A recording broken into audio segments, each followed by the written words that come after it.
quarterbacks? The whole team. Whole team? Yeah, I mean, this is just the first step, from this season. We got a lot of work to do. We got a good team, though, I think, and I think that this is part of the season. We then have this off season, the summer, preseason, and so we'll just keep building from here. But there's a lot of good pieces, a lot of good leadership starting to form out there, and we try to get a lot of the guys who played a lot of reps out of there early on. So sometimes it's hard to tell, but the overall spring was excellent.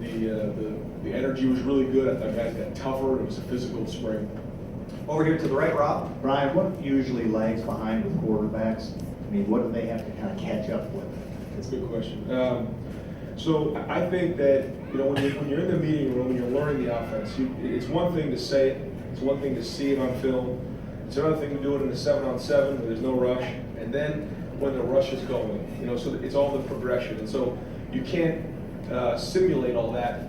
There's nothing you can do. You have to play the game, and so there's so many that goes into it, the protection, and it's reps, it's experience, it's going through it all. The more you know when you step on the field, the more you're prepared, the better off you're going to be. But there's nothing that replaces experience. So the more these guys get a chance to play and run the offense, the better they'll be. There were some overthrows. Is that sort of the outcome of with seeing the rush for the first time? You just kind of... Yeah, that's part of it. That's part of it. Getting your feet in the ground, the timing of everything, and how fast it's moving. Or maybe there's a defensive lineman that flashes in front of your face, and being able to move your feet.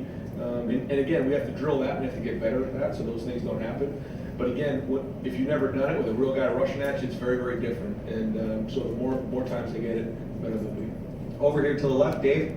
Brian, as you enter the summer, is there any separation of quarterback between Justin Fields and Matthew Baldwin? Again, I don't really know right now. I'm going to keep looking at it. I know I keep saying that to you, and everybody wants to know. But again, I don't think right now that we're going to kind of make a decision on that. I think it'll continue through the preseason. And right now, we only have 3 quarterbacks, and Danny's our 4th. But imagine if someone steps off a curb and hurts their ankle tomorrow, we got 2. And so these guys have to keep going. They're probably all going to have to play one way, shape, or form along the way. So they'll keep pulling for each other, and as long as that room gets strong, that's the key. Leaving spring, what position group or position is the biggest concern for you? Last year, Urban said it was field safety leaving spring. Is there a certain position that is your biggest concern leaving spring? Well, I think that the offensive line, we have 4 guys to replace there. And so that's something that there's probably the least experienced in that, and quarterback, the 2 for me. On defense, we have a lot of guys returning with experience. I think that our linebackers have to really produce this year, so that'll be an emphasis point. But I think when you look at it, those guys have played a lot of football, and I think they're really embracing the scheme. So I think that we have good depth there. Now they're going to have to play well and play veteran. So I would say, concern-wise, the O-line, just because they haven't, we lost 4 real guys there. And Thayer didn't play in the spring, so how is that all going to look when we get into the preseason? We do have some guys coming in, which is good. The cavalry coming, which is important, and then quarterback. Folks, I just got time for 2 more questions. It's a lovely day. I got players here. I want you to talk to players. Over here to the right, Clay. You had an impromptu reunion there, former guys, NFL guys. How much will those guys mean to you going forward? Was it an orchestrated, hey, you're welcome, we want you? You talk about a little bit about that. Oh, yeah. I mean, the former players here, they built this, and that's the reason why we're all here. And the brotherhood's really, really strong. Mike Thomas came into my office yesterday and had a recruit in there. He spent 15, 20 minutes with us just talking about what that means in the NFL and the brotherhood that they have, the Ohio State Buckeyes in the NFL. And then those guys coming back to support the guys who are here right now.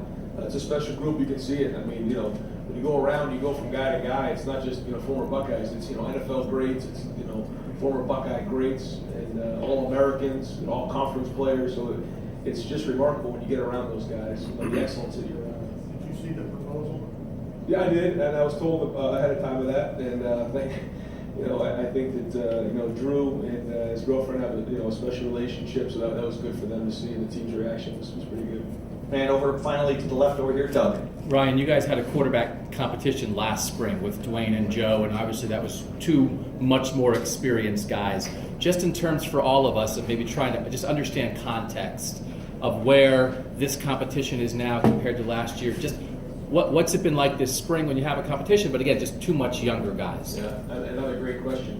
When you had Joe and Dwayne here, they didn't have a body of work on the field, but they had a body of work practicing. And the coaches and myself, we had gone through it, and we kind of knew what we had. We saw them in the game, and then we had to kind of make a decision who was ahead right there.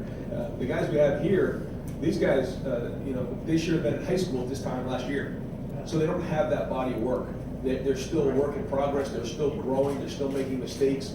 So to say we know where they are in terms of the finished product, it's hard to tell, and they still have a long way to go. Great. Coach, thank you very much.